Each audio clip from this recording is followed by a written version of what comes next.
In this episode, I talk with Lama Palden, author and Lama in both the Shangpa and Karma Kagyu lineages of Tibetan Buddhism. We learn about Lama Palden's childhood memories of past incarnations and how a spontaneous experience of Jesus healed her of her trauma. We hear stories of powerful personal encounters with some of the 20th century's most renowned masters, including Kalu Rinpoche, Dilgo Khyentse Rinpoche, and the 16th Karmapa.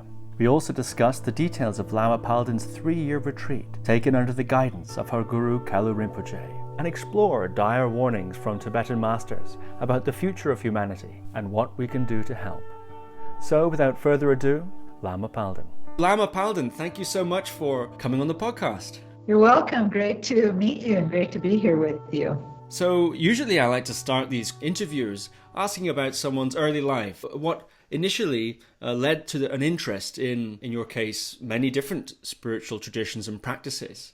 And in your book, Love on Every Breath, you write, "Throughout my life, I've been drawn to explore what seems more significant than the ordinary preoccupations of daily life. From the time I was a small child, I've had mystical experiences that informed my life. This, along with the suffering of my habitual patterns, fueled my dedication to spiritual practice." So I'm curious, can you talk about these childhood mystical experiences and their subsequent impact on your life? Yeah, I'll talk about a dream I had when I was 3 that was very profound. I've never forgotten it, and it was one of those dreams that doesn't really feel like a dream. It feels like a real experience. You know, sometimes I think there's like 2 kinds of dreams that really feel like a real thing, something really happened, a real experience. It's not just a dream. So it was like that. And at that point in my life, I was only 3, but I wasn't really feeling like I was happy in my life. And I didn't feel a good feeling about really being in America. Of course, I didn't think of it as America in that sense, but I remember kind of looking out with my inner eye out onto everybody. And I'm not really talking my family, but out into the bigger culture of people, and just seeing so much suffering going on. And the life that was going on, my parents were actually extremely loving, quite wonderful parents with their, usual neurosis, but they were very loving and wonderful and supportive. But I don't know, somehow I was not really wanting to be here fully. And my mother told me later I wouldn't eat, she took me to the doctor. I was so skinny, I really wasn't eating. And I don't know, I was not liking being there. So that one night I had a dream, and 2 men that were Arab, and I knew they were Arab, I don't know how, but I knew they were.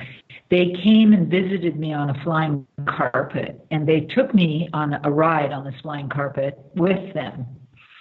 And I knew that they were spiritual uncles. And how I knew all this, I don't know, but this is what I felt. And they asked me, they said, "Do you remember why you came to this life?"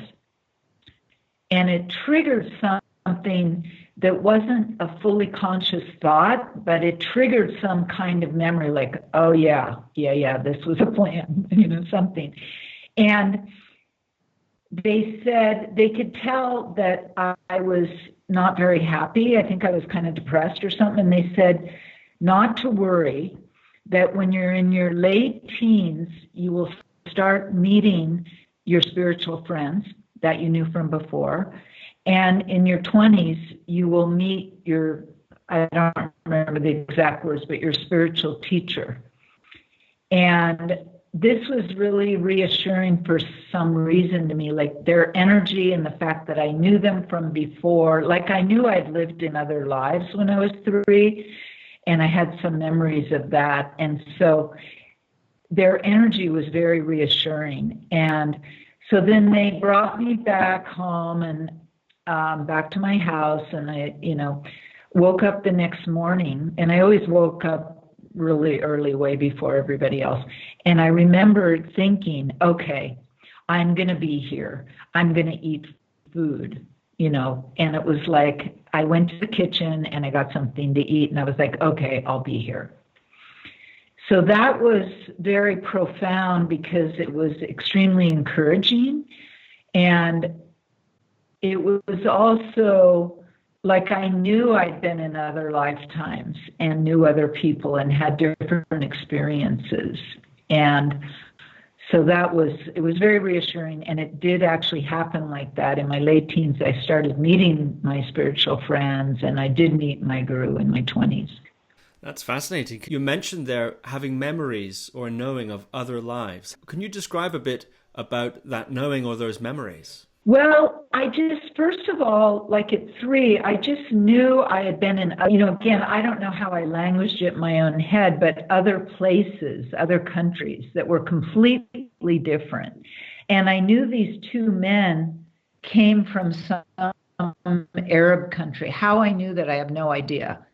And I didn't know which country, but like somewhere in the Middle East, I thought, and I somehow had a picture of that in my head. And then I also had a very strong connection when I was 3, like with China. And I didn't have any like really clear memories of different lives, just various different places that I had lived. Later, when I was like in 6th grade, I had a very strong feeling that I'd lived in as an Inca in Peru, so just different things like that, just this sort of knowing that I'd been in different places in different lifetimes. Later, when I was much older, after a 3-year retreat, more details started emerging in about certain particular lifetimes. But at that point, it was just sort of a knowing. And there was a really deep sense of wanting to connect with something. I talked about that in the book that you brought up, that was deeper than what was going on in the daily life there, that was more real somehow. Like I wanted to get to something that felt real. Later, after your 3-year retreat, you mentioned there you had clearer details about your other life experiences. Is that due to specific techniques of past life recall that you were taught in the 3-year retreat, or is that a sort of passive consequence of all the deep meditative work that you've done on that 3-year retreat? I think it's the latter. There were no techniques taught to us to do that. It's not part of the tradition to attempt to find that out.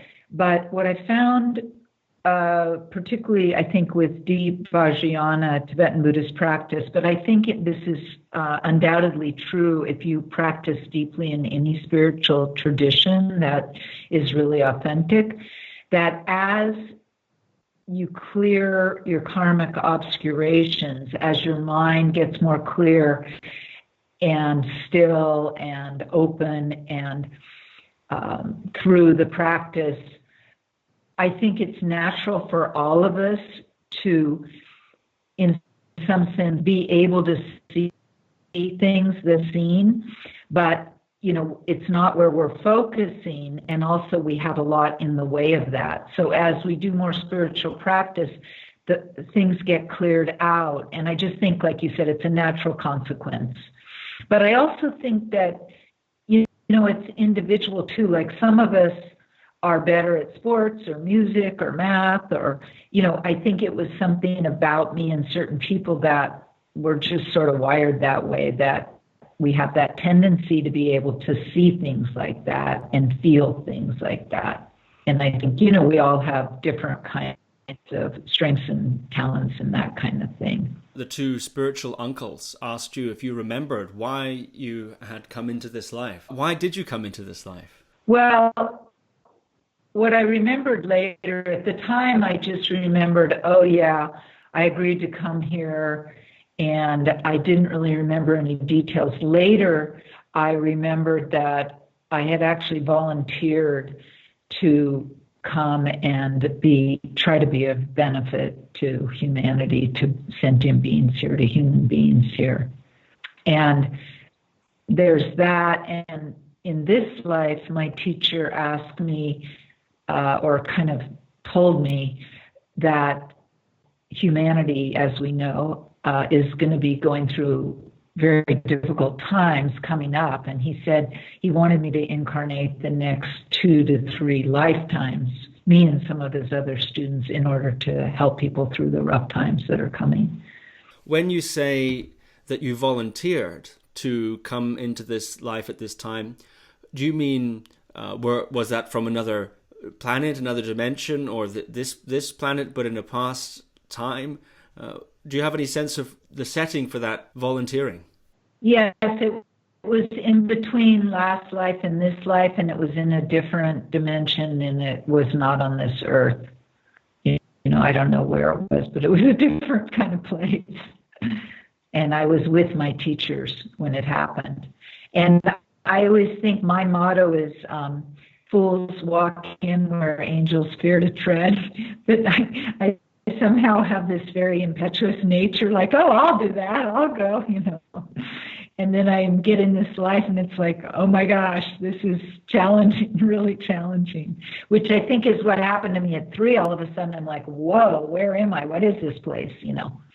That's so fascinating. And in your book, Love on Every Breath, you also write about an experience you had at 7 years old that had a very different tone, but was extremely impactful on you nonetheless. And you write, as a child, I had an experience of Jesus' love that changed my life. I tell you this story for 2 reasons. The first is to illustrate the universal nature of the Love on Every Breath meditation, which is a meditation you explain in the book, and show how a similar spiritual practice, but in a Christian context, spontaneously arose in me as a child. The second is to illustrate the purifying and healing power of this kind of practice. And can you tell that story and also explain that spontaneous practice that came to you? Yes. So I was with my best friend who lived across the street from me, and we happened to be in her brother's room, who was quite a bit older than us. He was 15 and we were 7. And all of a sudden, he told us to pull down our pants, and he put his hand on my vulva, and it just happened really, really quickly. And I just felt horrified, and I pulled up my pants and ran out of there and ran home as fast as I could. And after that, I felt somehow sullied, like I felt like I could still feel energetically his hand on me, and it didn't feel good. It just felt dirty or wrong or sullied somehow. I didn't feel good in myself after that at all. And so that went on a little bit. I don't remember how long. And so then I got the idea to call upon Jesus. And I was raised in a Episcopalian family, and I was quite devout as a child. And so I called upon Jesus and to come stand next to my bed. And every night before I go to sleep, when I was in my bed and alone, I would call upon him and ask him to heal me. And I imagined in that, or I saw in that from his hand, a stream of liquid white nectar, like white light, a stream of it like a river, flowed from his hand down into my head and then through my whole body. And it felt very soothing, and it felt healing. It felt, I didn't, of course, really have this word at the time, but it felt very purifying energetically. So that was like the felt experience, and soothing and healing. And so I did that every night for a long time. It seemed like I did it for about a year every night, but I don't really know. But when I was 7, that's what I thought, that I did it for close to a year. And then all of a sudden, and I never told anyone about this. I never told anyone about any of these experiences until I was actually in my 30s or 40s or beyond. Actually, this experience, I never told anyone until just like 3 years ago. And because somehow as a child, I just didn't feel like people would understand. So anyway, after doing that for a long time every night, I felt completely back to myself, whole and purified and clean, and just back to myself in a good way. So I felt like, okay, well, this is complete. So I thanked Jesus for coming and for being with me. And then that was it. And then it was completely I never felt that bad feeling again. I was just completely felt okay after that. So I felt that it was really the power of my opening to him and his love and his, pure being, his presence, that was healing for me. We could say psychologically that, I don't believe he came or I don't believe he didn't come. I don't really think that's the point, but I felt that he was there. I think that's the point. And that my feeling that he was there allowed an opening for that healing to happen. I see. And so the imagery associated with that, Jesus being there and the stream coming from his hand of white light into your head, was that was imagery that was somewhat in your inner visual space, or your mind's eye, so to say, rather than seeing an actual, if you want, manifestation of Jesus in the room with you? Or is that not the right way to think of it? I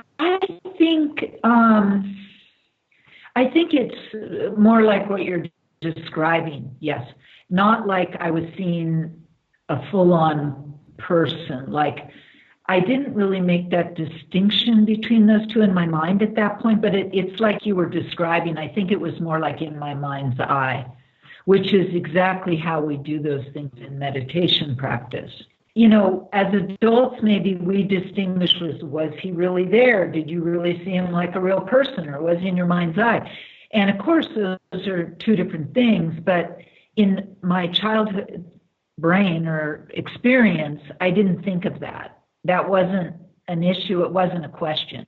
In my childhood mind, I called on him. I saw and felt his presence, and he gave me healing. So that's in my child mind how it was, And I didn't really think about it. I didn't think, is this real? Is this not real? I just took it like at face value. At that time, that was a spontaneous practice or a spontaneous procedure that you underwent. Now, with the hindsight of your yogic training in the areas of tantric meditation, the subtle body and so on, how would you analyze the mechanics of what actually was going on there? Yeah, good, interesting question. I really think that, I think two things. I think children have often, when they're hurt or confused or something has happened that bothers them, it's not that unusual to have experiences of angels or other kinds of beings that they reach out to for help. So I think that a lot of children have that kind of experience, especially, I used to work as a psychotherapist, and I've heard people that were abused as children and have had experiences of like an angel or somebody coming in helping them. So I think that's one thing. There's some sort of natural process like that happens. And I also think that why I thought to do that and why I did that as a daily practice was probably because I had trained in Tibetan Buddhism in my previous life. And one of my teachers told me I had trained as a yogi quite extensively in the life just before this one in Tibet.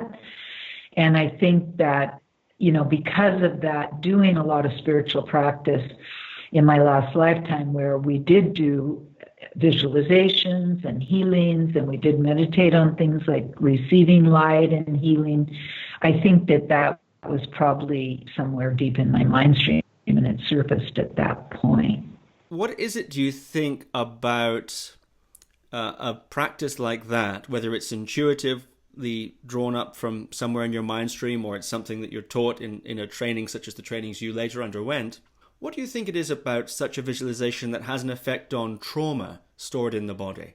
Because it sounds to me, and maybe I'm misinterpreting, it sounds to me like there was some trauma that had been stuck there as a consequence of this encounter with this 15-year-old boy, and that somehow this meditation with Jesus and the light flushed it out. in some sort of sense, or released it to some degree. Is there a, so if you want, yogic or mechanical explanation as to why that is, or is it simply a way for the body to narrate or interpret its natural trauma release faculties? You know, I haven't really thought about that, and I haven't been taught anything really specifically about what you're asking.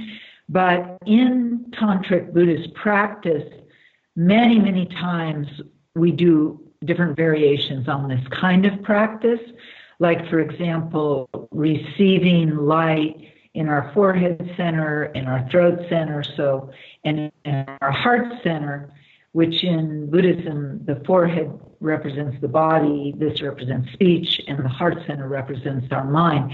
And that's a very common practice where we receive light from our guru, like transmission is light into our body. And there's that transmission of awakened mind. And I think that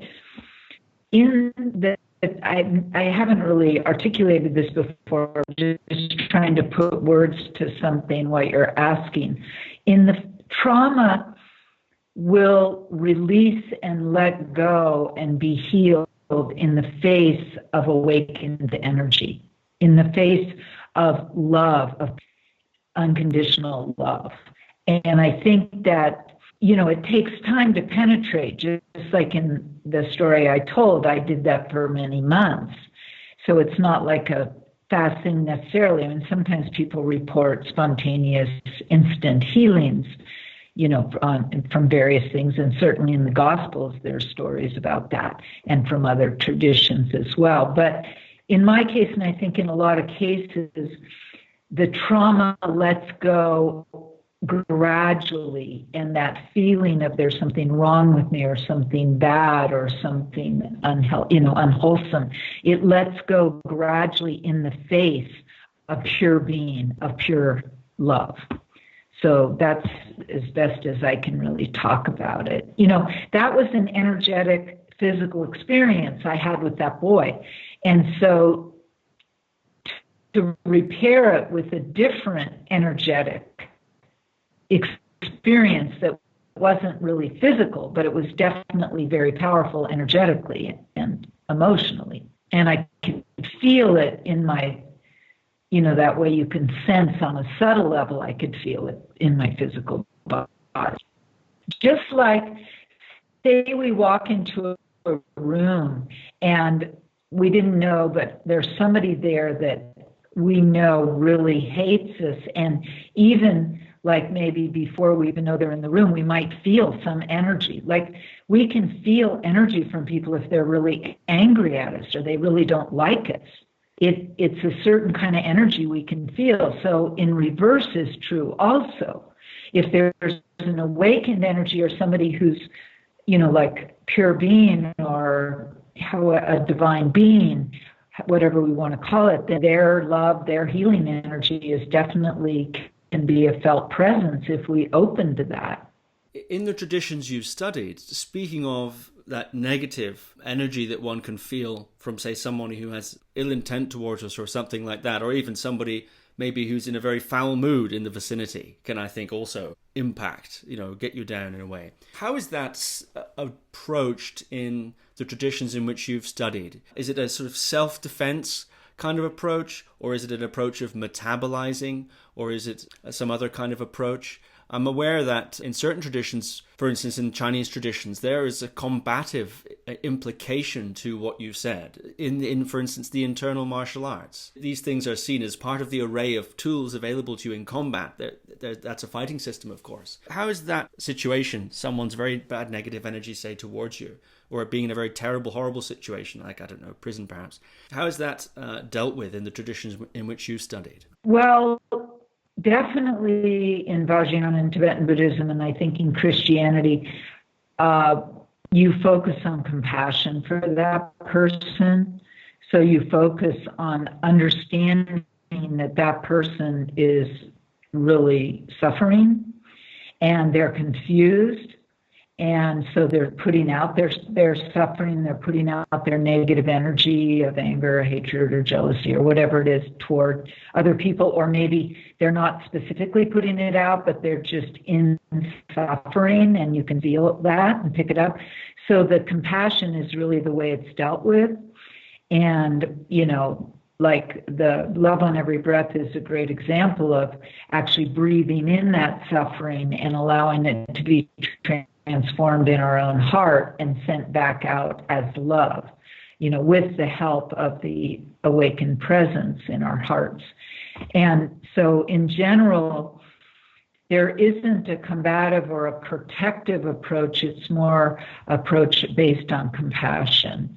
Also, certainly, I think all spiritual traditions too teach us to work skillfully with people, so that we try to be as skillful as possible in working with people so that they don't hurt us or themselves or somebody else, But the basis is really compassion and understanding.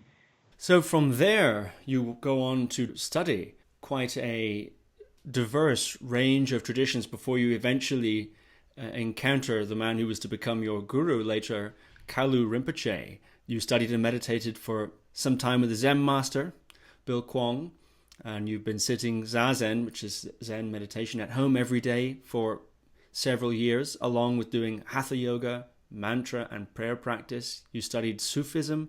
You studied the Old Testament with a rabbi. You studied early Christianity and the Christian mystical tradition. And you write about these. All these traditions were for me a seamless fabric of incredible color, beauty, and texture. All this prior study and practice prepared me to meet and train with Kalu Rinpoche. And I'm curious, once again, having gone through the tantric Tibetan training that you've gone through, for instance, and your various experiences, how you see the figure of Jesus today. Of course, as a child, he was in the Christian context that you've been raised in. And I'm wondering if you have a different view of him today. I don't think it's changed really. I don't know, like for me, these things people talk about, like he's the son of God or whatever, like that has never been here nor there for me, really. I don't know. It just, that doesn't really ring anything one way or the other for me. I have always thought of him as, it's so hard to put into words, but, as a pure, now I would say as an awakened being, wherever he is in that spectrum, which is a huge spectrum. And, I think he's very highly developed, obviously, and attained a very high level of realization. That's how I would look at it now.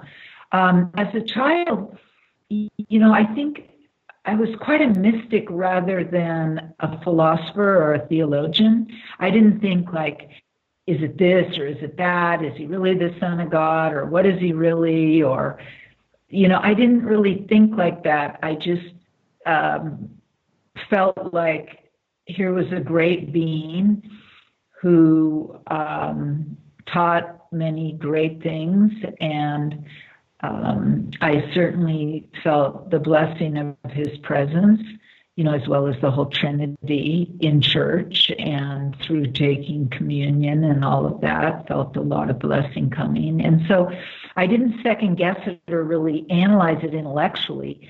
It's funny because, I was very smart in school, but I just, in my inner mystical way of being with things, I just didn't get all conceptual about it at all. So it hasn't really changed much, except maybe the language I would put it in nowadays is somewhat different after Buddhist training. Like saying he's an awakened being, that would not have been the language I would have used as a child, And would you say that awakening, we're speculating now, and, feel free to say, I don't really have anything to say about that, and that's a perfectly fine answer. But when you say awakening, would you imagine that to be something like the Sri Mantra or Arhat, or perhaps something like Bodhisattva somewhere on the Bhumis, or a mahasiddha perhaps, if you were to kind of look with the lens of your later training, does anything resonate in that sense? Yeah, I think in general, people in Tibetan Buddhism, like the Tibetans themselves, see Jesus as a very great bodhisattva. So that's how they look at it, and I look at it in the same way. I wouldn't presume to say what level he's on. I think that being able to see that is way beyond where my development is. So I would not presume to say I know what level he's on, but I would say he's a very great bodhisattva, a great being. And I think Christ consciousness is also another really interesting phenomena, so to speak. I think somehow maybe Jesus opened up, just like Buddha opened up a huge field of awakening for many beings. I think Jesus opened up a whole spiritual field through his practice and realization that, we call Christ consciousness, that people are able to access through their own spiritual practice. So it takes a very great being to be able to do things like that, to open up whole new or whole fields of consciousness for people. And in Buddhism, it's said that the next such person is this particular person called Maitreya, the Buddha in waiting. Would you consider that to be a similar sort of being? Maybe so. Yeah, maybe so. There's many very highly realized beings alive on our planet today. Not maybe many, but there are from different traditions. And in the Tibetan tradition, when they say that the next Buddha will be coming is Maitreya, that's considered a level of spiritual realization and attainment that is incredibly powerful for all of the world, for all of humanity, for all the animal species, for all the nature, for everything. When somebody awakens to the point of what, is considered a Buddha, that it's a very, very powerful occurrence for all the beings. And in fact, everybody's karma has to support that. The energies of the whole planet, of the people, of the animals, of the nature, everything also need to be in a certain way to support that happening as well. And that's how it's talked about in the tradition, which makes sense to me. So, I think a lot of people nowadays, with what we're facing as humans and what the human race is facing, a lot of people are feeling that a lot of spiritual beings are looking over us, helping us, whatever they can. And my teachers, the Tibetans, really, really emphasize that the awakened beings are constantly reaching out to us and want to benefit us.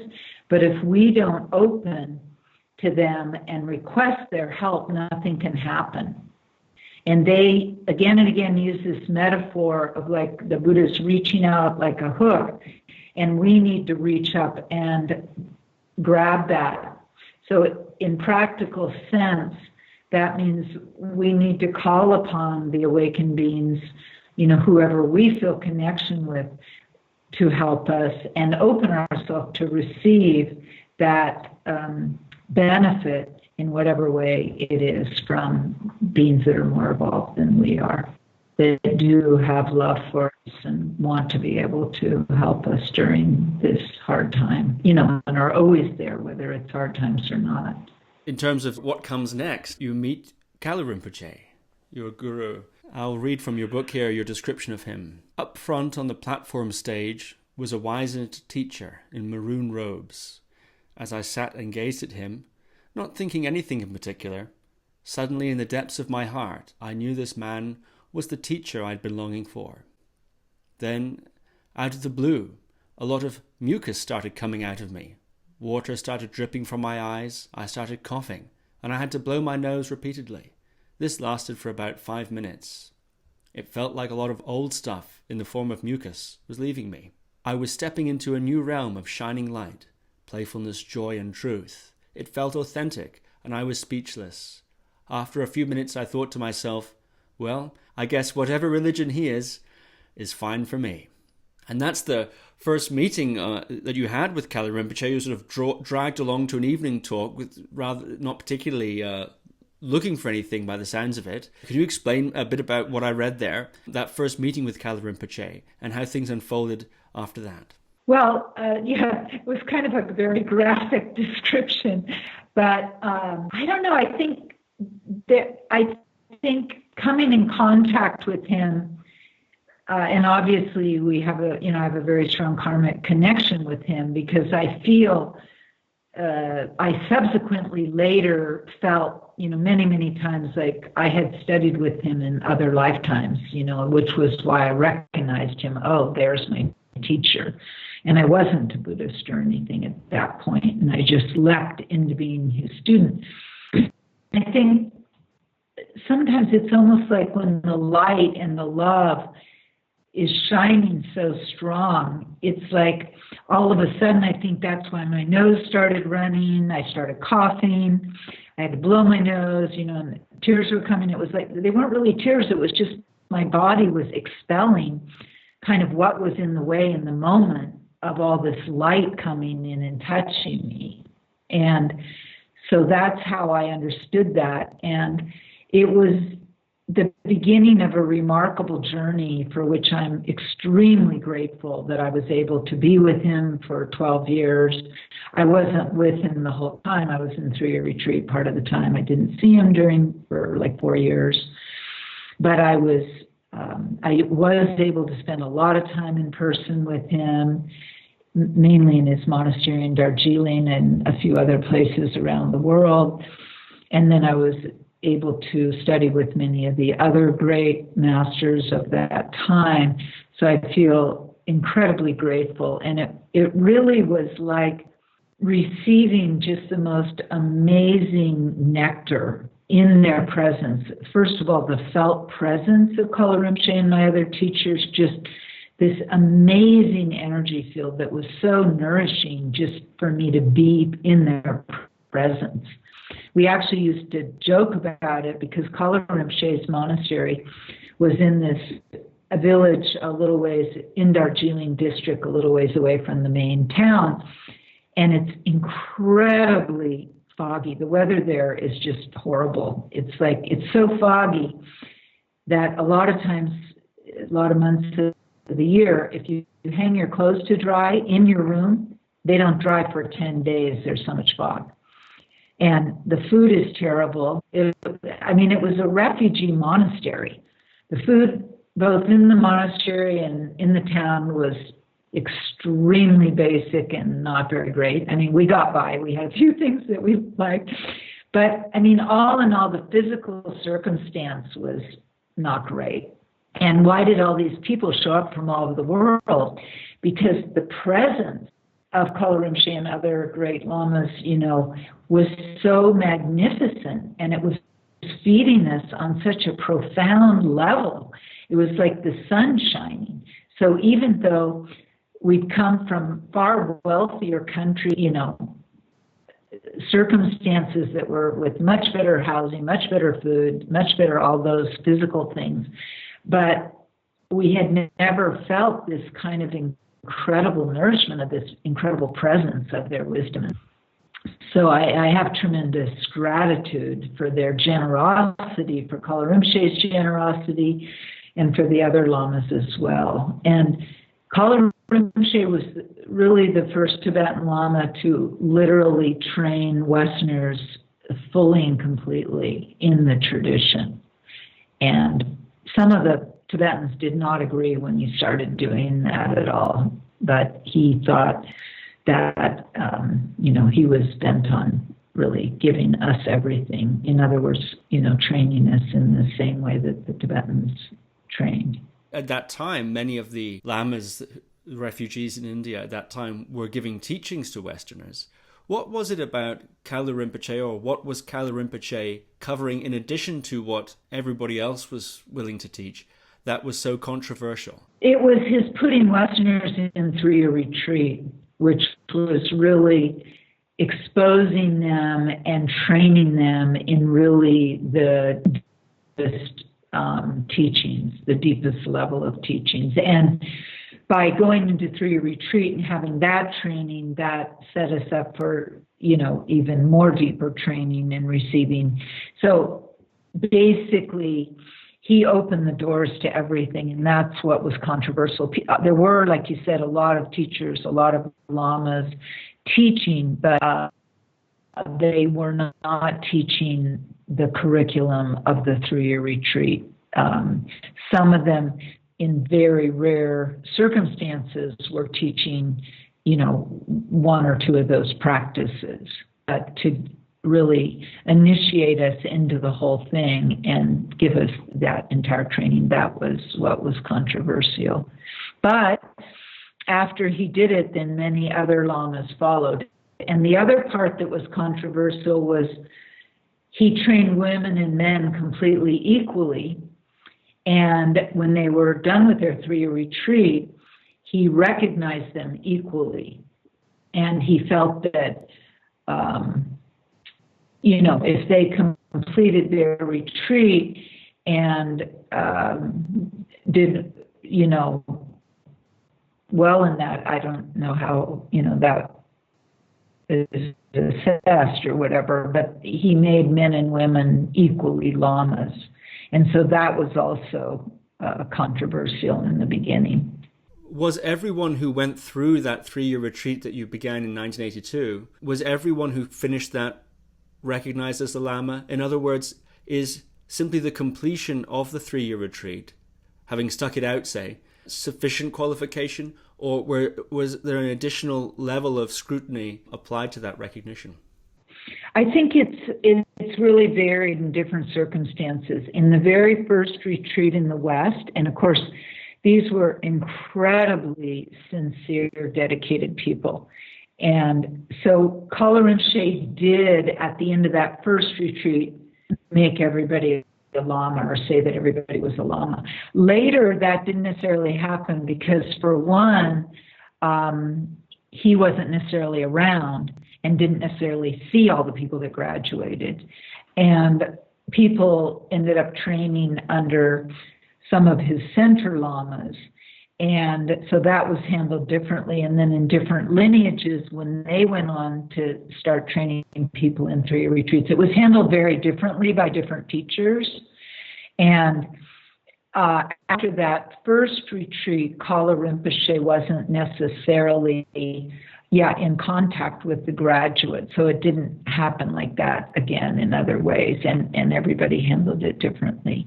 My situation, I was a personal student of his, which was a little different than some people. And, I did have contact with him after retreat. It wasn't for almost a year. Yeah, it was after I came out of retreat that I saw him again. But at that point, I saw him, and then he authorized me as a Lama. What do you think he was looking for when he authorized you like that? What criteria do you imagine he was looking for? Perhaps fluency in the techniques, or some degree of realization or attainment through the methods? Yeah, I really have no idea. I really have no idea. You can't really guess on what people like him are thinking. I think he thought that for one thing, I think he knew me for many lifetimes, and he knew what kind of person I am. And I think he thought I could benefit beings. And a Lama is a Lama in order to benefit beings. That's why you're given that title, basically. It's a title of a teacher to help beings. And I think he thought that he was extremely happy when I went into 3-year retreat. And I think, he was very happy afterward. And I think it was more my really deep sincerity than anything else that he felt. That's what I felt from him personally. I'd love to ask you a bit more about that 3-year retreat. But before I do, in your book, you tell lots of stories. Almost every chapter has a story of an encounter with some of these great teachers that you studied with during your time in India. Is there a story about Kalu Rinpoche, memories of your relationship with him, that would perhaps convey a bit of the sense of what he was like to be around? Oh, gosh. Well, two things pop to mind. I mean, it's really very hard to answer that, but I remember one time I was in his house. We used to go to his house to wait for teachings, and we would, the teaching was like, it was supposed to be at 2. That didn't mean it was going to happen. It would happen at 2 or 4 or whenever it was going to happen. Definitely time is a different relationship over there, at least in those days. Now things are more westernized. But so I was over in his house because we were going to be having a teaching at some point that afternoon. So in one of the side rooms where nobody was, there was a small room, and I decided I'd just do some yoga. And I remember I was in a shoulder stand.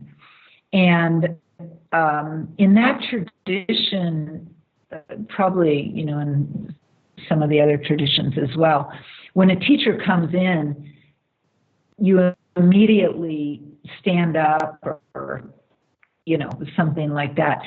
So I remember being in a shoulder stand, I noticed Rinpoche came in, and I immediately went to get out of that and bow down, make a bow to him or something, stand up and make a bow or namaste. And he just, with his hands, because I didn't speak Tibetan and he didn't speak English, he just kind of went that hand gesture, no, just stay as you are, don't get up, don't do anything. And it was just, spontaneous, no, just because I walked in the room, don't get out of your yoga pose, and it was because it's such an honorific culture for people like that, and it was just his sweetness that I don't know, a true teacher that people have a lot of honor and respect and customs for, in that culture. They don't care because their ego is not involved. So he's not caring that people are standing up or bowing down or whatever, and it's more like, no, just carry on, with what you're doing. And another story that really nice, Dilgo Khyentse Rinpoche in the Nyingma lineage was another very great Lama, approximately the same age as Kalu Rinpoche during the same time period. And they were great friends. Rinpoche had, many great yogi friends from various lineages. And one day we were having this teaching with Kalu Rinpoche, and we were sitting in his room, and he was giving a teaching, and all of a sudden, a little monk, a little 6-year-old monk or something, ran up to Rinpoche and whispered in his ear, but we could hear, oh, Dilgo Khyentse's here. And so immediately, when Rinpoche heard that, Dilgo Khyentse Rinpoche was there, he was in his late 70s or, and people thought he was frail, but he actually wasn't frail, really. He was, quite a great yogi. He leapt straight up off the cushion he was sitting on. He just leapt straight up in the air and ran out of the room. And that was it. It's not like, oh, okay, that's enough teaching for today. You can see Rinpoche is here. Or, oh, my really great friend is here, this is the end of the teaching. Nothing, it's just he leapt up off the thing and just ran out of the room, And,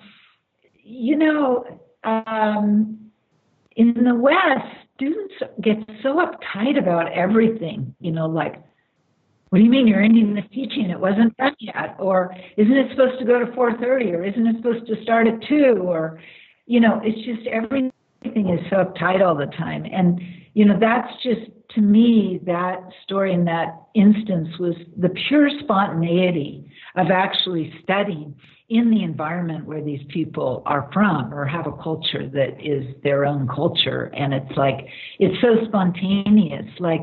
There'd be days when, my son was there with me he was actually in the monastery with Kalu Rinpoche for a couple of years when he was 7 to 9 years old.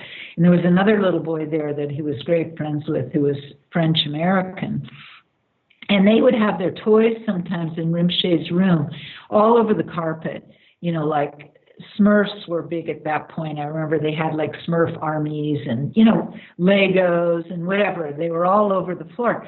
And I remember these uptight Western students came into the room one day to have audience and meet Rinpoche, and they got so uptight.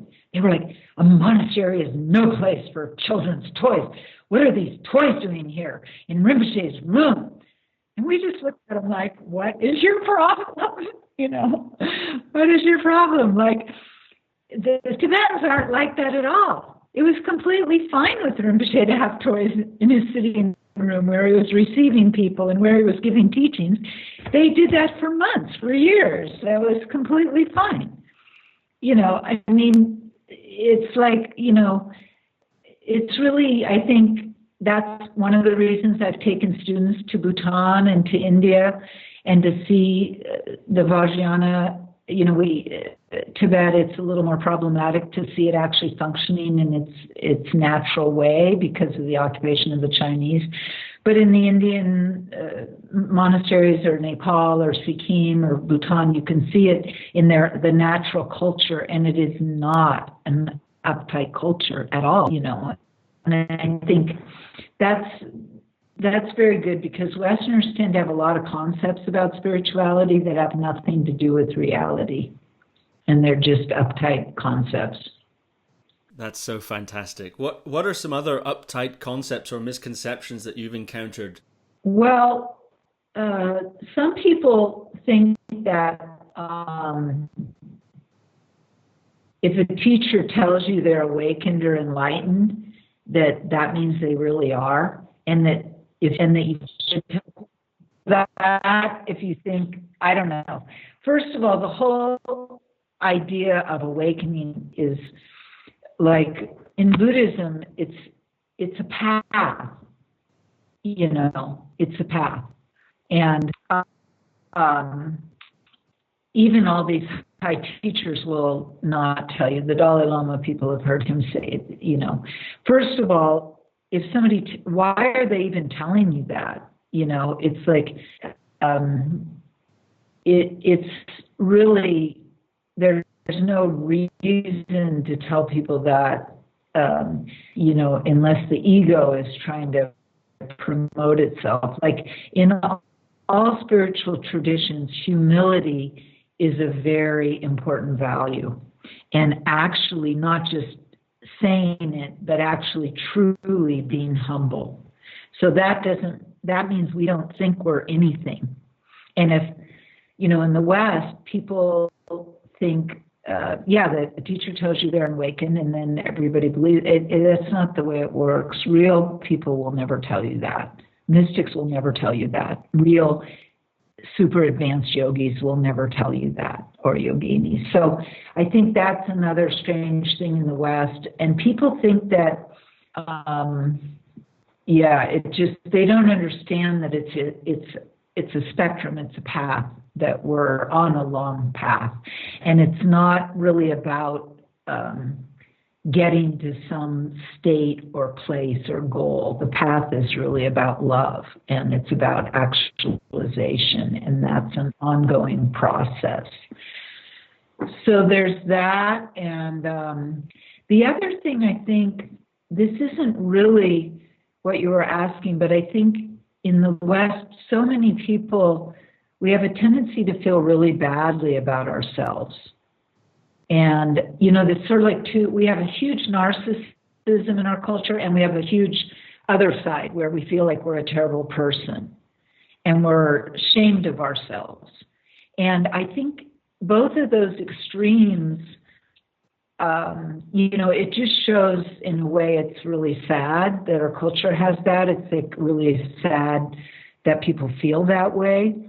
And one is just the flip side of the other, really. The egomaniac narcissism is really out of insecurity, of not feeling, you're good enough. I mean, we know this psychologically. And it's kind of a fixation either way. And so that's, I think, sad. And I think through meditation, spiritual practice, through yoga, through a lot of different methods, people can begin to feel better about themselves in a real way.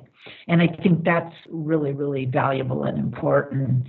And that it's not about concepts, the spiritual path. It's really about transformation, and it's about getting more and more in touch with our own basic goodness, our own innate purity, our own innate awakened nature.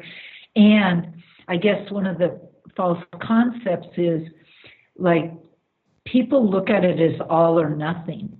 But while we're on the path, we're human beings. It's a long process. Teachers are not going to be perfect.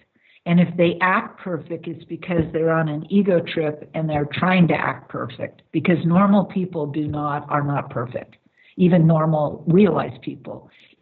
As we go, hopefully the character work is also done and we become better and better people.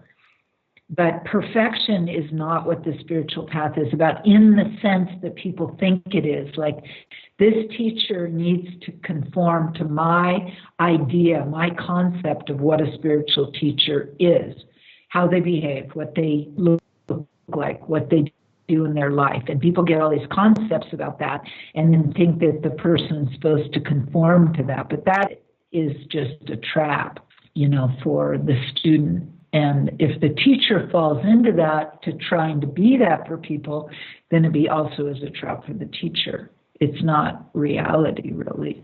So I think we have a lot of ideas in the West about what these spiritual teachers or realized beings are supposed to look like or act like, or, all of that kind of thing.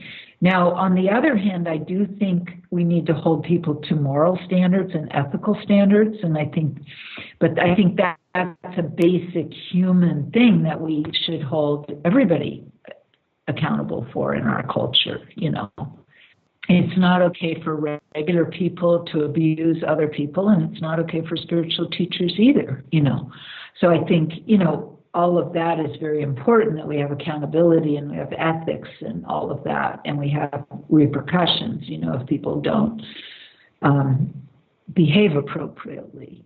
But I think it goes much further than that, in a way that it becomes unhelpful. And one of the things you mentioned there about Kalu Rinpoche is that people often thought he was frail. And if anyone looks at a picture, and I'll probably put a picture of him in the intro actually, seeing as he was your main guru, you'll see that he's gaunt. In many of the pictures, he looks gaunt, almost skeletal, actually. The most popular pictures of him, I think, do give that impression. But you said that actually he wasn't frail, that he was a great yogi. I'm wondering if you can explain that.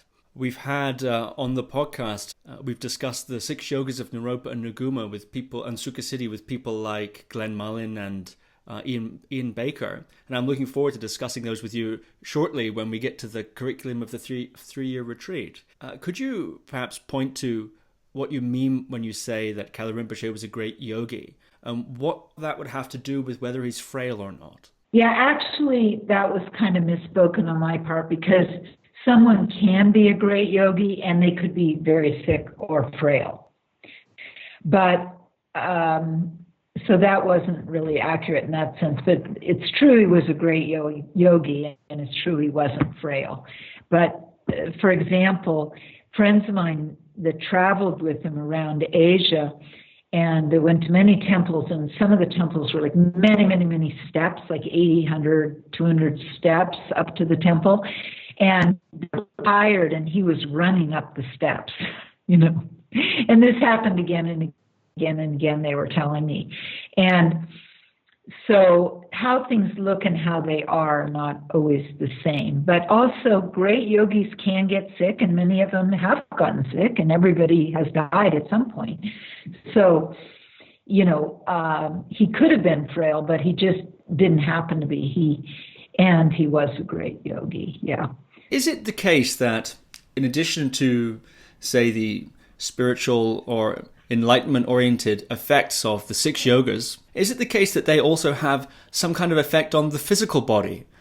They have a very powerful effect on the physical body. The 6 yogas, so-called 6 yogas or 6 dharmas, which advanced yogic practices in the Vajrayana tradition. So they affect very profoundly the physical body, the subtle body, which consists of what's called salung and tigli. Other words, the channels, the energy that moves through the channels, and the inherent.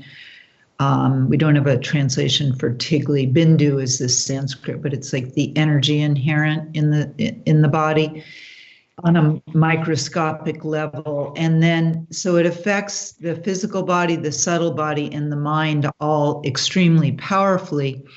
But some great yogis are very large and carry a lot of extra weight, and some are very thin. So in terms of how the body appears, it can appear in all different kinds of ways with great yogis. What determines whether a yogi becomes the larger type, such as I think maybe the 16th Karmapa could be in that category, or someone like Kalu Rinpoche, who's very slender? Is that just their natural body typology, or is it a different emphasis or leaning within their yogic practice? No, I think it's just different people, and some people like to eat more. I think it's just a natural human thing that some people like to eat more, they put on more weight, or maybe there's other physical or genetic factors. I don't think it's something different in the way they practice yoga necessarily. Yeah. And for example, Dilgo Khyentse Rinpoche, one of the greatest Dzogchen masters of the 20th century, was extremely large. He was not when he was in cave retreat for many years. But, later, after many years out of cave retreat, often yogis do put on weight, yogis or yoginis. So, yeah, I just think it's a normal human thing that some people do and some people don't. Interesting. And so did you have any personal experience or interactions with Dilgo Khyentse that you can remember? Yes. I met him a few different times. I didn't have any extensive relationship, or I wasn't able to have a lot of extensive time with him, but I was fortunate to meet him at different times. I think the last time I remember vividly was in Bhutan, in a temple in Bhutan where he spent a lot of time, that was founded in the 8th century by Guru Padmasambhava. And Dilgo Khyentse hung out there a lot. So it was, in fact, there's a statue of him now in that temple. So another great master of the 20th century that you had spent quite a bit of time with was the 16th Karmapa. From your book, Love on Every Breath, you write, "Over and over, I had a striking experience with His Holiness. Every time I walked into his room, His Holiness's vast open presence became palpable, and my mind would become like a huge blank movie screen. Whatever thought was in my mind, such as what I was going to speak with His Holiness about, I would immediately recognize as insignificant ego activity, and I would drop it. I would just be totally open and present with Him the rest of the time. It was a powerful introduction to resting in awareness."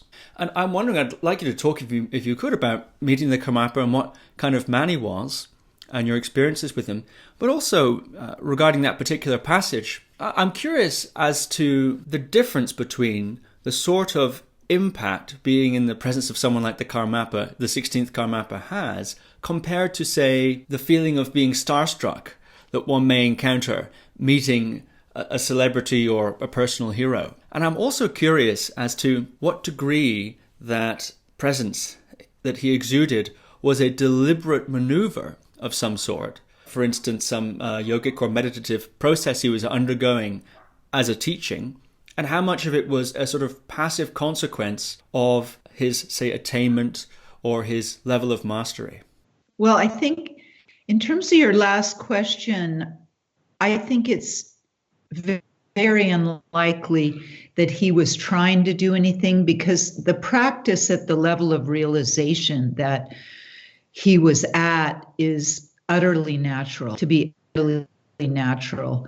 And he was really beyond the point of doing something. Of course, he would give teaching once in a while, to give teachings, or he would give empowerments or transmissions. But in terms of doing something behind the scenes, so to speak, I don't buy that at all. The whole practice of Mahamudra and Dzogchen is utter naturalness, resting in natural mind and just being as one is with what is, and the inseparability of the duality of subject-object, and just resting naturally in that. So I think that's something maybe much lesser developed beings might try to do, but I think for really highly developed spiritual teachers, it's a much more completely natural process of unfolding. So my experience of 16th Karmapa was simultaneous, and I've never felt, every great realized being has a unique manifestation, which I think is part of the beauty that, and when we awaken, we'll have our own unique, amazing manifestation. There's no one size. It's not like everybody turns into some ottoman or something, into a model spiritual person like we were talking about last time. But the Karmapa, so his unique manifestation that I've never really encountered in anybody else, personally I haven't, was this vast, profound compassion that one felt in his field, simultaneous with really great power. And that union of tremendous power and tremendous compassion was really, and the love that he extended to each and every person that came to see him was amazing. I mean, again, many, high beings are like that. They extend love equally to everyone. But I was surprised, like, for example, friends of my mother's from California were on a tour. They're not Buddhists, they're not spiritual at all. They, in fact, owned a nursery, a plant nursery in the Bay Area in California. And they happened to visit Sikkim, and they happened to end up visiting Rumtek Monastery, and they happened to meet the Karmapa there, and they had an audience with him and spent quite a few hours talking with him, apparently. This they shared with my mother. And he became very interested that they were gardeners, and because he liked to do a little gardening, and so he showed them his bonsai, and he showed them all around. And he extended to them the same kind of kindness and presence and love and compassion that he would do with a Dharma student. It didn't matter, it just was to everybody. And because I was fortunate to spend a lot of time with him, I saw him in a lot of different situations all over the world, with people that came to him for all different kinds of reasons, from very kind of important or wealthy people, powerful people, to people that were like quite bedraggled, and, the whole a range of humans. And some people came with really upset mental states, and a lot of suffering, or a lot of suffering due to physical illness or various things like that. And even when he himself was dying, his compassion was just amazing that he would extend to people.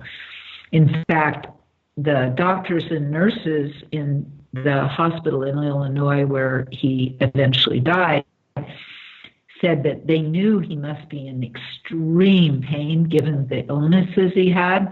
But whenever they'd ask him how he was, he'd just say, "Oh, I'm fine." And he just completely asked them, every single one of them, how they were doing, what was going on with them. It's just amazing compassion extended to each of them. And so that was really the strongest impression, the strongest feeling I had from being around him. And what I described in my book about coming into his presence, and just my whole mind became vast and like a vast screen, which I could see my thoughts on. I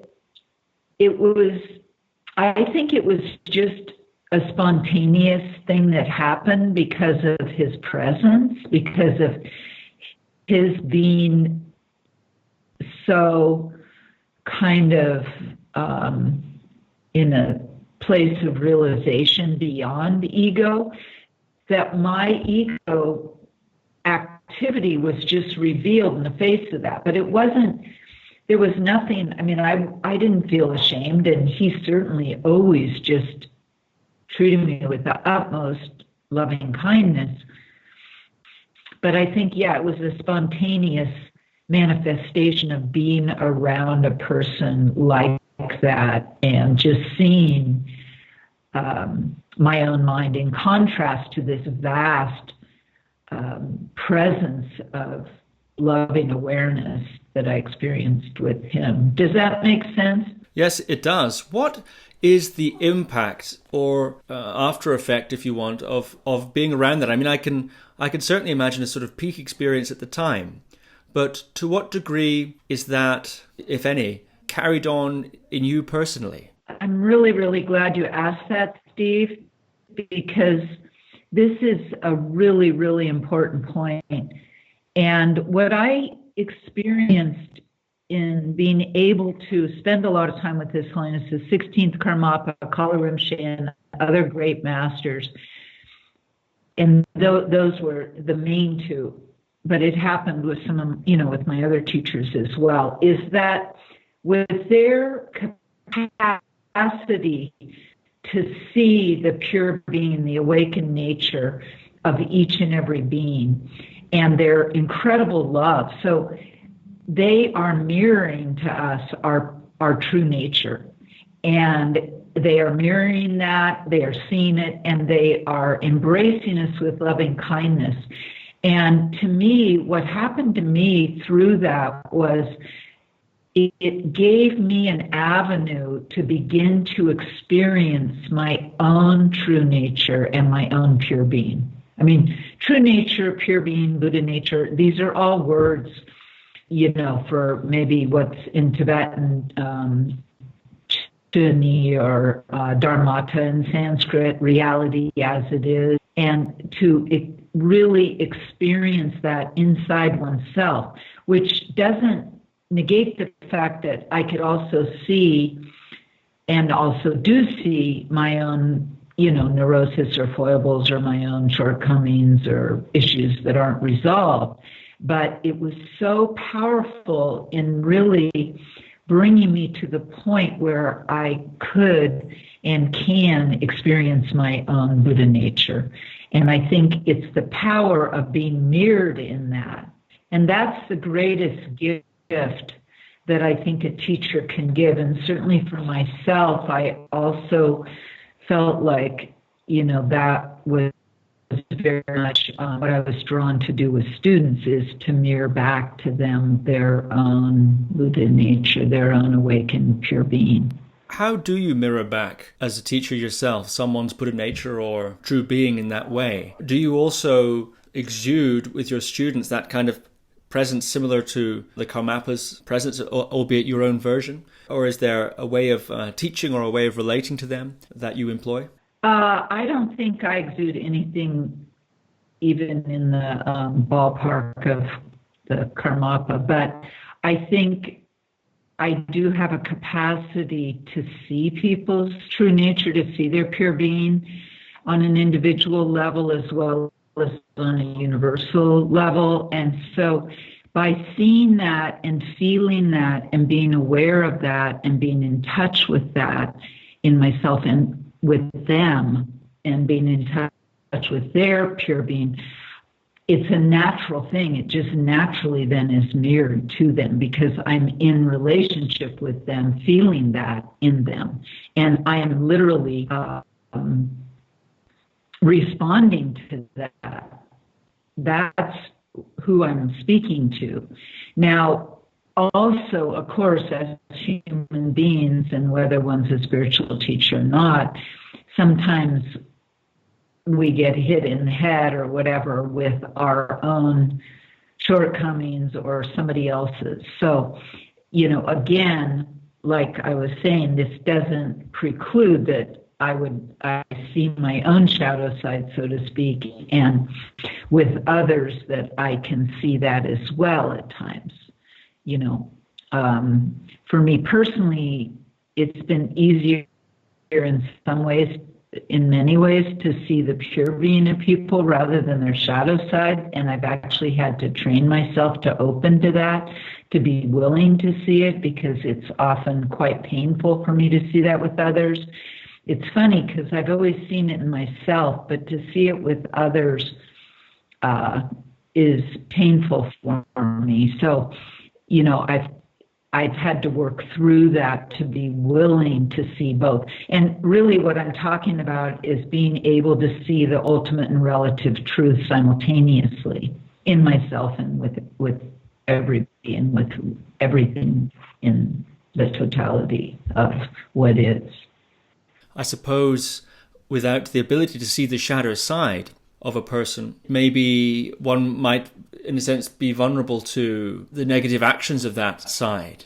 I think if we're not able to balance, like seeing the relative truth and the absolute truth within ourselves and others, it can hit us over the head, like I said sometimes, and it's really important, otherwise we're kind of like in a Pollyanna realm or something, and this is the kind of clarity that's talked about when people talk about the qualities of a Buddha, that the Buddha can see everything in phenomena, everybody's karma for many, many lifetimes backward and forward, as well as, of course, his own, but at the same time sees the ultimate purity of everything that is and of each and every sentient being. So in the awakening process, that's part of what we're working on, is being able to see both, and that's out of the clarity that comes through our spiritual practice. And some of us are more leaning toward one side or the other. And, for all of us, the clarity needs to come to see both of those.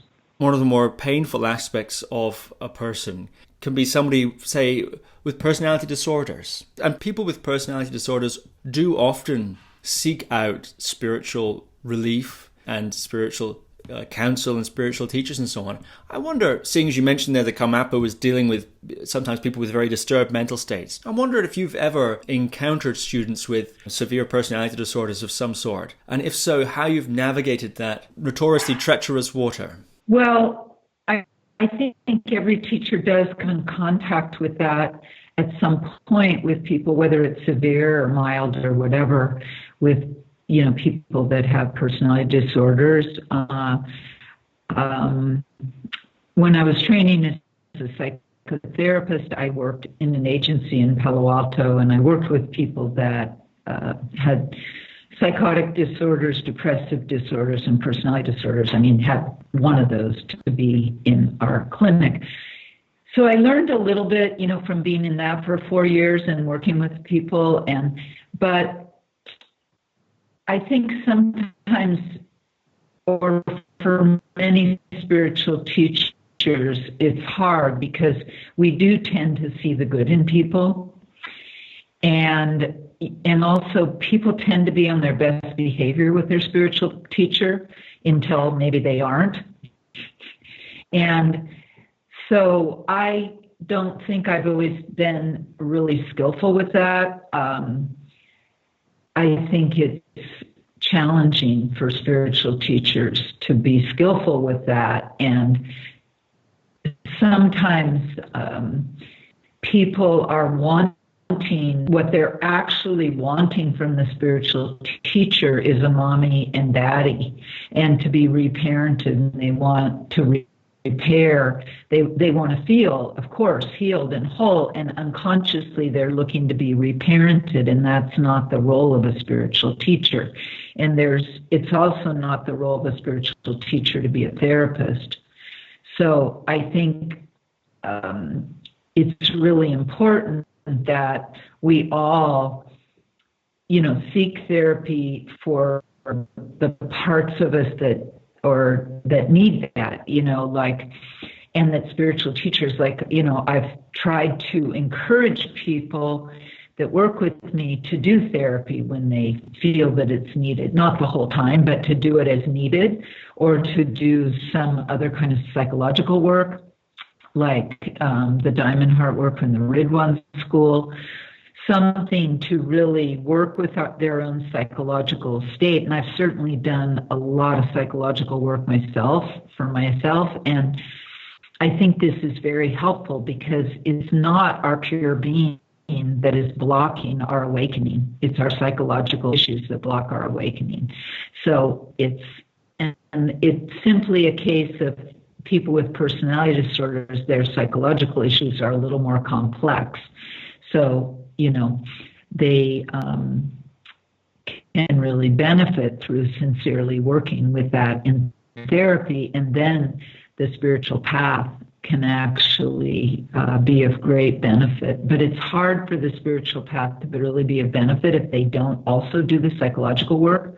I think for all of us, if we don't do the psychological work that's needed, it's hard for the spiritual path to really, really take hold and to really give us, the benefit that it can.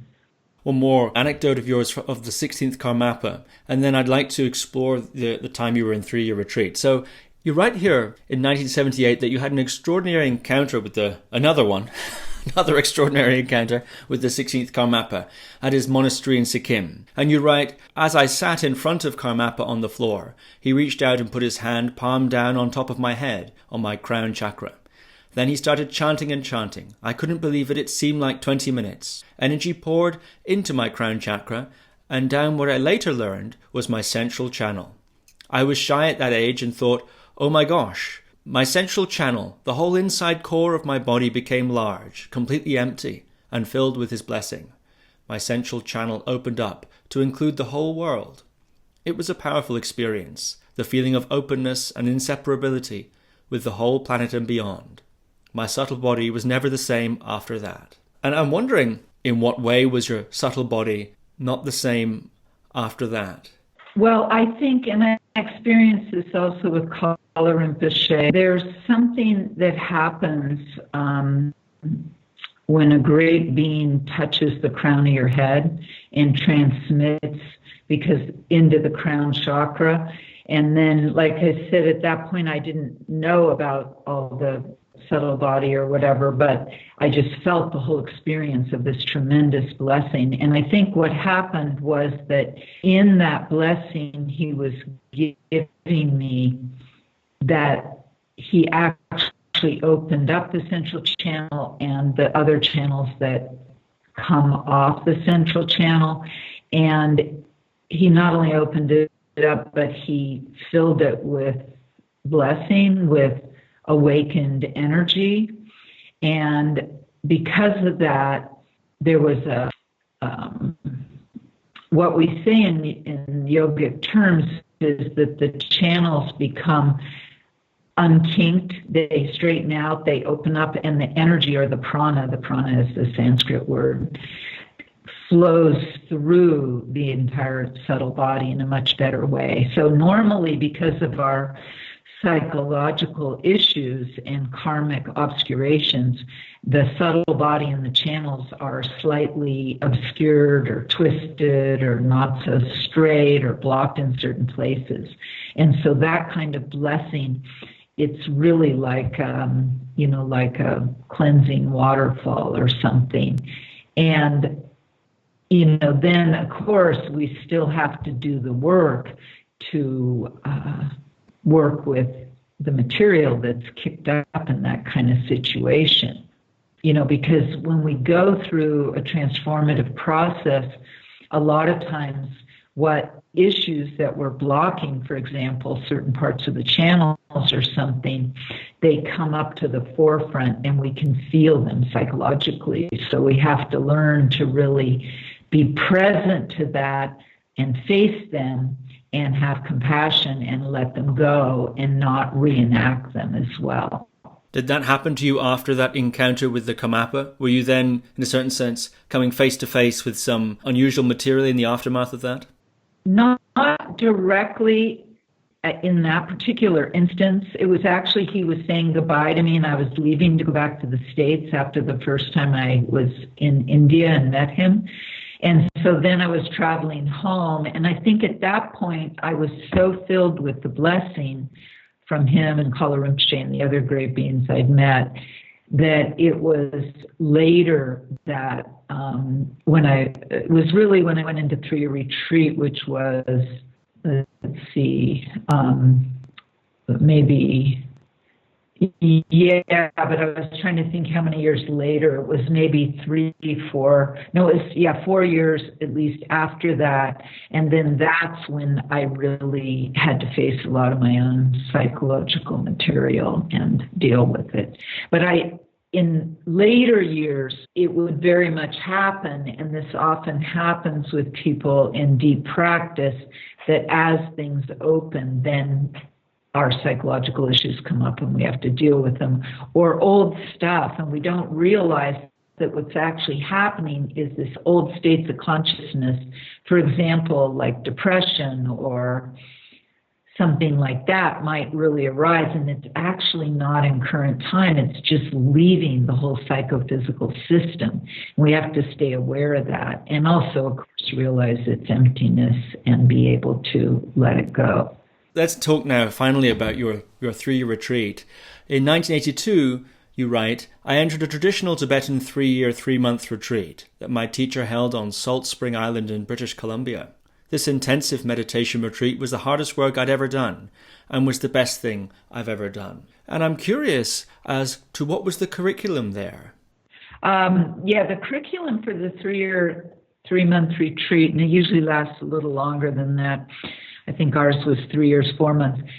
It's a succession of meditation practices that build on each other. So it's a very profound, there's about 40 main practices, and then there's a whole lot of other practices that you do every day.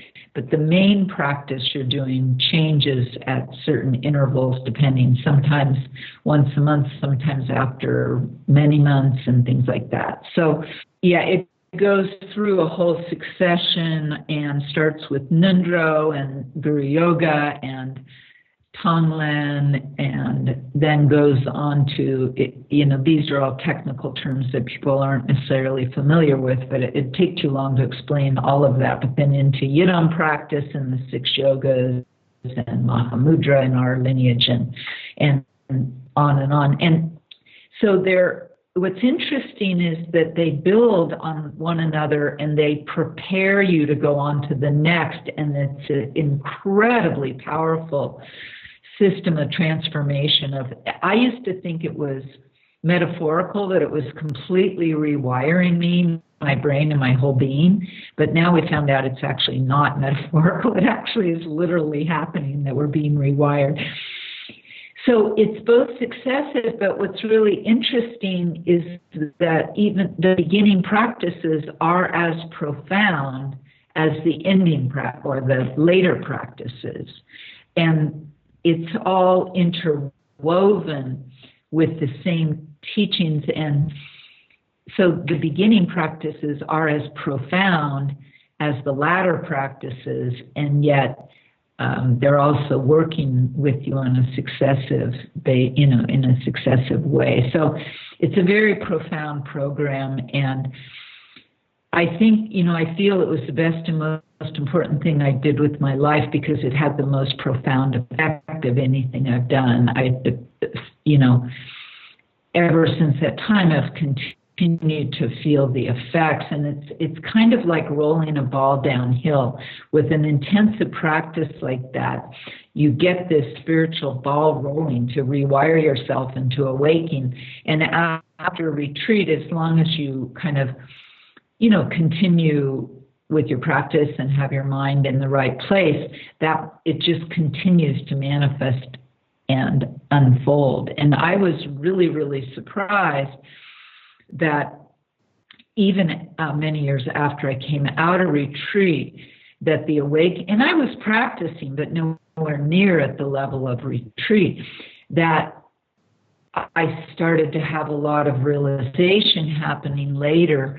And I never expected that to happen. So it's very powerful in that it puts these powerful forces in motion for transformation, for awakening, and then that process just keeps happening. And why it was really difficult was what I mentioned earlier, is that you come face to face with your own self and really seeing, you know, like I saw my own shortcomings and my own neurosis and confronted with my own pain. You know, a lot of times in regular life, we can distract ourselves. We can go to the beach, we can read a book, we can whatever, talk to friends, go to a movie. You know, we can be a workaholic or exercise. You know, we can exercise all the time. We have methods, some of which are healthy and some of which are not so healthy, for distracting ourselves from what is and from really facing ourselves. But in that kind of situation, we're stuck with ourselves, and there's, you know, I mean, you can distract if you want to, but that's not the point of being there. So then, you know, we come face to face with ourselves, and on a relative level, you know, seeing the shadow is not, and working with that and really is not that fun. Like I really told people afterward, it's kind of like digging out the sewer trenches.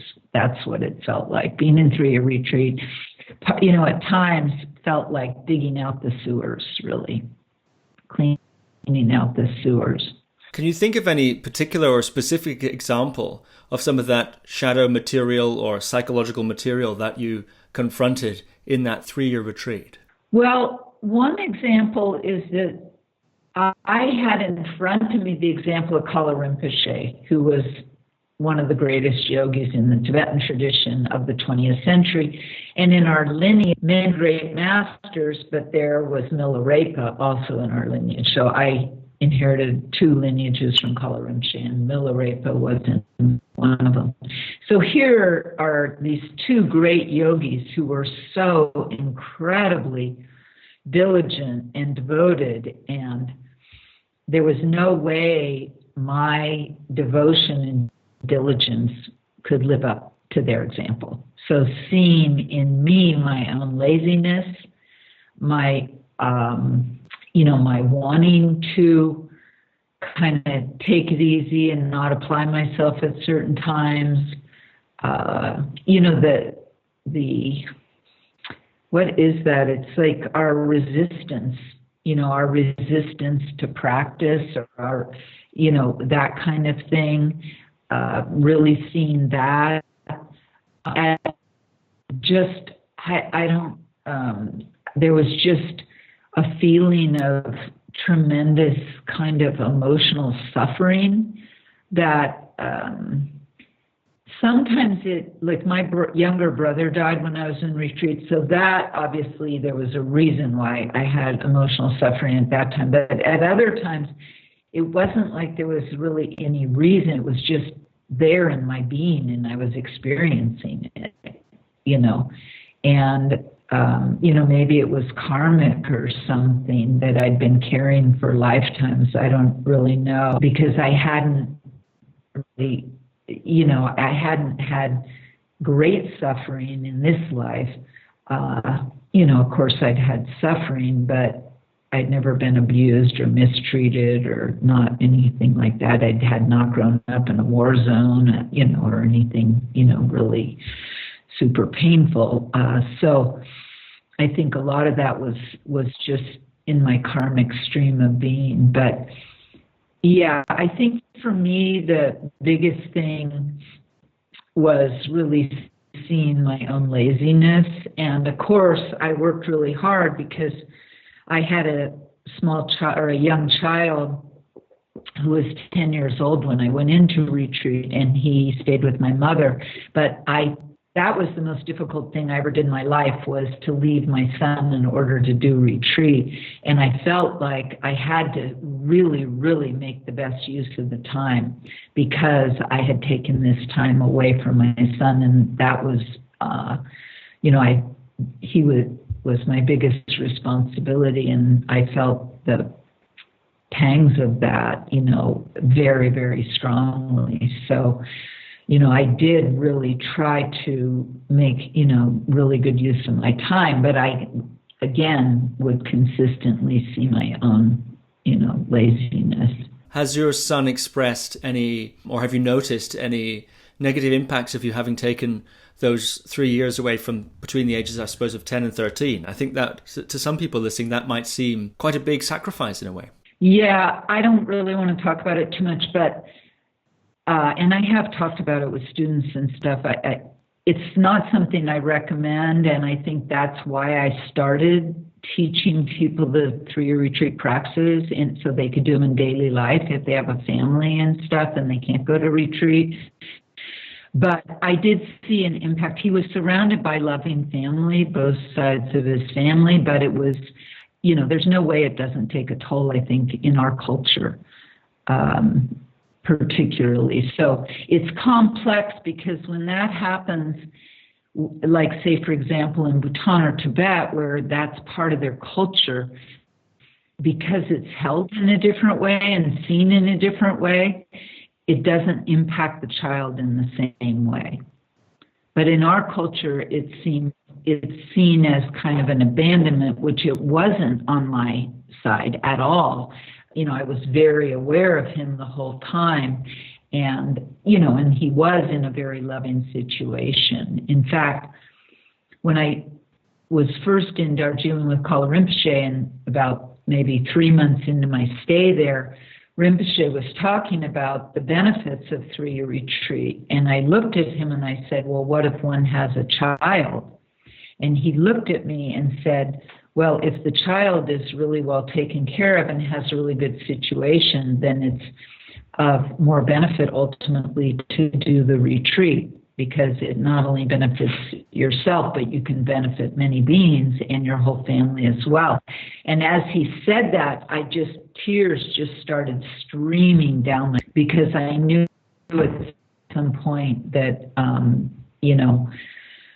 that would probably happen. I just knew I was up against that. I wasn't thinking I'm going to do that or not, but I had wanted to do long-term retreats since I was about 13 years old.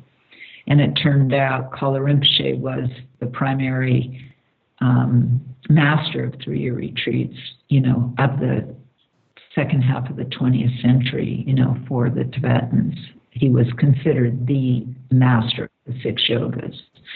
So, and so my longing to do retreat, and then here I was with this Lama who was, renowned for being a retreat master, and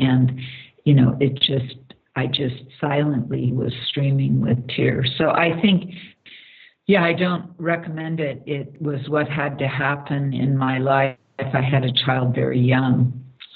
So, yes. You were 30 when you went into the retreat, weren't you? Mm-hmm. Yeah. I think we could have a whole podcast just on the 3-year retreat, really. But just a couple more questions about it. I'm curious as to what the daily schedule was. If you could give people a sort of sense of, if you want, a day in the life of someone on the 3-year retreat. Now, I understand it would have somewhat changed depending on what you covered. And also, I'm curious about the yidam practice side. Did you do the Kriya Tantra, Yoga Tantra, Highest Yoga Tantra in discrete sections? And if so, were you using different yidams for each of those? Were you each assigned individual yidams, or did the whole group work with the same deity at the same time, for instance? So those are two things really: a sort of day in the life, and also to some degree some of the detail of the yidam practice you did. Yeah, the day in the life is wake up at basically 4 or 5 in the morning, and it was really, we were supposed to wake up traditionally at 4, but I think Kalu Rinpoche gave us a bit of a break, and so we could wake up at 5. And so there were practices we did in our own room at that time, and then both some daily practices as well as whatever main practice we were doing. And then we went to the shrine room and we did Tara practice all together and some other practices all together, a smoke offering ceremony of cedar and juniper, etc., and to offer to all beings, and many, many different kinds of prayers and mantras, and then a short break for breakfast, like half-hour break for breakfast, and then into our own room. So the main bulk of the retreat we did on our own in our own room. So that would continue then from 8:30 to 11. And then we had the physical yogas, the trokor, and then there was a lunch, and then we had a little break at lunch, a little longer than just eating lunch. We had a bit of a break, so we were like, all of our texts are in Tibetan, and so we were studying Tibetan and studying our praxis and texts and, all of that, and then, we could relax a little bit during that time, and then again, a session in our own room doing our main practice. So there were 4 sessions daily of our main practice. And then, so that was about a 2-hour, 2.5-hour session again. And then we had a tea break, and usually there was another practice that we had to do daily. We usually did that during our tea break. And then we came together again and we did meditations all together of protector practices and various other practices. We did a lot of practices like to benefit other beings, like beings that were in the bardo or different realms or in the human realm suffering. So a lot of that going on as well. And so we had about an hour and a half together, a short break for dinner again, and then our evening session in our own room of doing our main practice. And then at 9 o'clock, that was over, and then we would do Che in our own room, which takes about 45 minutes to an hour. So it's a pretty full-on intensive schedule of meditation, and with a little bit of time for, study. And it was pretty intense, actually.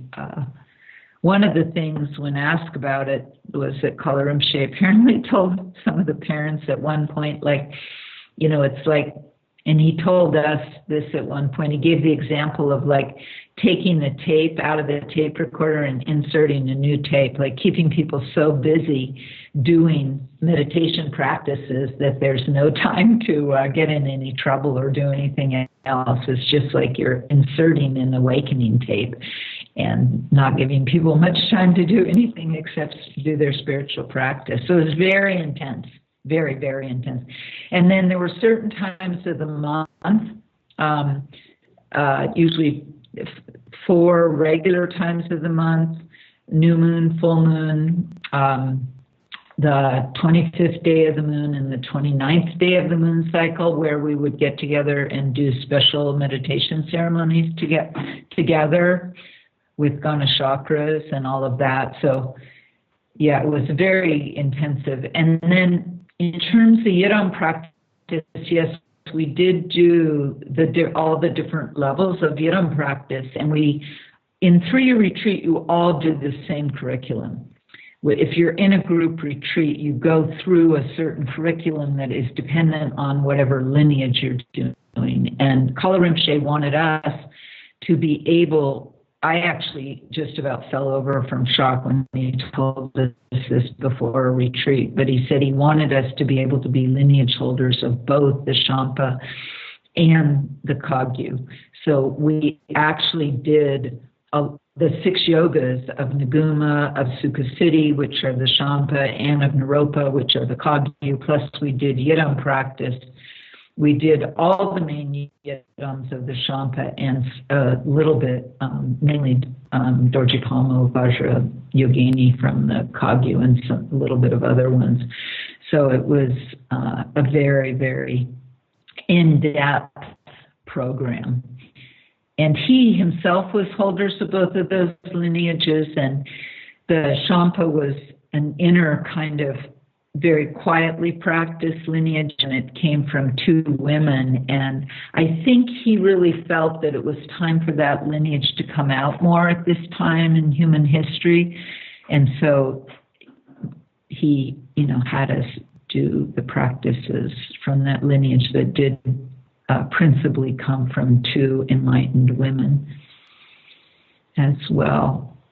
And there's inner, outer, and secret aspects of the more advanced yidam practices, and there's very specific reasons why you do all these certain practices and certain, in the various lineages. And so in the different lineages, say Nyingma or Kagyu or Sakya or whatever, there's a similar kind of practices and similar progression, although the specific practice might be different. Like instead of Vajrayogini, they might be doing Guhya Samaja or something, but it's a similar kind of curriculum in general. But the 3-year retreat itself, I think, was initiated, that curriculum, I think, in the 1800s. I mean, the yogis and yoginis had been doing the curriculum, but it wasn't being done in a formalized group setting kind of a way, and that's a more modern thing. And then post 3-year retreat, often people would do another 3-year retreat, and then in our lineage go on to do a Kalachakra retreat, and then after that go on to longer term retreat by yourself.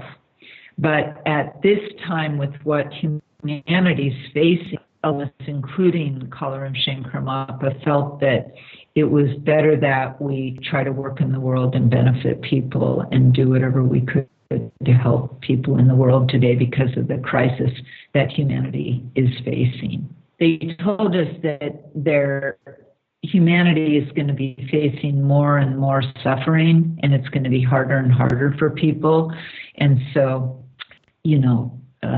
it's very important to do whatever we can to try to benefit people and to alleviate suffering. I have 2 questions. First of all, you mentioned the unfolding impact of the 3-year retreat, and you mentioned that you had quite significant realizations later in life, later on from your 3-year retreat, years down the line, that you attribute, at least in part, to the momentum of the 3-year retreat, the work you did there. I'm curious specifically what those insights were. Okay, I don't really want to talk about the realization part, so let's not talk about that. Yeah. So you're talking about both Kalu Rinpoche and Karmapa pointing to difficult times for human beings ahead, more difficult than was the case at the time that they were telling you that. And they were also saying that, for instance, they, rather than disappearing into seclusion for longer and longer and longer retreats, as would have been the trajectory in your lineage as you described, they said, no, instead go out, help people, relieve suffering, be sort of agents for that in these difficult times. So I'm curious if they were specific about what those difficult times would entail and how it is that one can, such as yourself, help people and relieve suffering in that sense. Is it simply a case of propagating the teaching so people can deal with and make sense of or find a way through the suffering as it arises? Or is there more to it than that? Well, first of all, they did say some things about what they thought was going to be happening ahead. So at that point in the late 70s and then up until the late 80s with Kalu Rinpoche, Karmapa died in the beginning of the 80s, but then Kalu Rinpoche into the 80s, we were aware of climate change, obviously, but we weren't aware on the level that we are now of the impact of what's going to likely be happening with that. But there have been predictions from the Tibetan system, from the Kalachakra teachings and the Shambhala teachings that are inside the Kalachakra teachings about this time that we're coming into and how there's going to be a lot more war, a lot more famine, a lot more fighting among, even brothers. There's going to be a lot of diseases and all kinds of difficult problems and a lot of genocide and this kind of thing. Now, the Tibetan masters themselves have been doing everything they possibly can to avert this.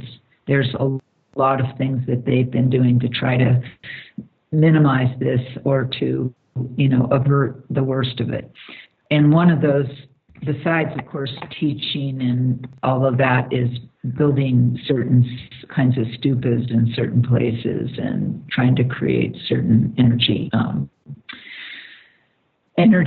that will counteract those kind of energies. But so at one point, Kalu Rinpoche said to me and a few other people that were present, he wanted us to incarnate for the next 2 to 3 lifetimes to help people, because it was going to get more and more and more incredibly suffering. And so I said to him, I said, well, what are we supposed to do then if we're coming to benefit beings during that time? What are we supposed to do? And he said, the most important thing, because in the end it'll all boil down to individual karma. If our world becomes too toxic and we can't live on this planet, people will reincarnate in other world systems. There are other world systems, and we will live in other world systems on other planets. But he said the most important thing is if people can open their hearts, and to help people literally to open their hearts to themselves and others. And that in the final analysis, that's going to be the only thing that really matters, is whether people can open their hearts or not. So that was his teaching to us, and that was really why I wrote the book on Tonglen and Love on Every Breath, and that profound Tibetan practice for opening the heart to oneself and others. And it's daunting, and I think as a spiritual teacher, like you said, can we really help others? I think, we just do our best. Certainly, as you said, teaching the Dharma, giving people the tools of the Dharma, the practices, being a loving friend, a loving spiritual friend to the best of our capacity, and giving people these tools. I've certainly seen that many people, they've blossomed and come into realization way beyond what I ever expected would happen because of the power of the actual practices and the blessing of these awakened lineages. So that's extremely heartening, and it makes it very satisfying and fulfilling. And at the same time, as being a human being, myself, and I think with most teachers, we're not perfect. Even Karmapa and Kalu Rinpoche and other great masters said, well, we tried this in this country and it didn't really work, or we tried this over here and that worked, but this didn't work. They were just, it's an experiment. They were trying the best they could, and some of it worked, they felt better than other parts of it that they tried. And I think for all of us, it's like that. And sometimes we're just not the right teacher for a certain person, so we can't really benefit them, where other people really can get benefits. So I think it's a very humbling experience to be a spiritual teacher, actually, and to, that there is people that really benefit and other people that were not so able to benefit. And I really feel, I guess, 3 things most importantly as a spiritual teacher. One is that I'm a conduit for this awakened lineage, and it's not really about me. I'm a conduit, an imperfect conduit, and yet the profundity of the teachings and the practices is so powerful that it has, really, it can have amazing effects for people. And then secondly, that my job is to really open up people's own wisdom, to help them come into their own inner wisdom, to be able to be in contact with their own inner wisdom.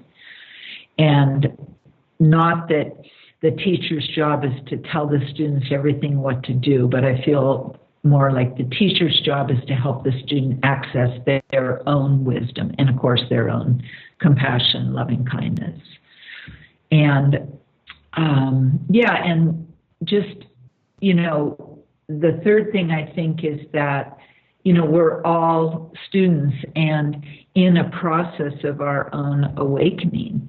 And again, it isn't about being a perfect human being or a perfect person. That's not what it's about. It's about this whole purification, transformational process is really what awakening is about, and the realizations that come through in that process.